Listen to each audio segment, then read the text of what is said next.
Tiyak papawiin ng malamig na tubig mula sa falls ang pagod sa matinding lakaran sa luntiang kabundukan ng isang bayan sa Iloilo.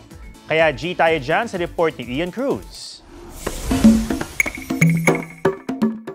Humirit ng cool trip under the sun ngayong tag-init. Hirit saan? Giritsan Falls sa Igbaras, Iloilo.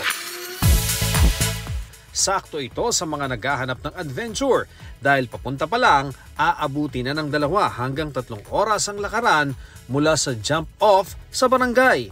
Sulit naman dahil lunti ang tanawin, ang masisilayan. Ang Giritsan Falls, isa lang sa multi-layered waterfalls na pwedeng ma-explore sa lugar.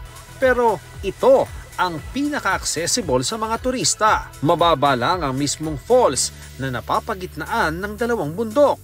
Pwedeng mag-picnic sa damuhan sa paligid nito at ang kakaibang rock formation ng falls dagdag ganda sa atraksyon. Mga tanawing mapagmamasdan habang ini-enjoy ang swimming sa tubig na maligamgam. Ian Cruz nagbabalita para sa GMA Integrated News. Huwag magpahuli sa mga balitang dapat niyong malaman. Mag-subscribe na sa GMA Integrated News sa YouTube.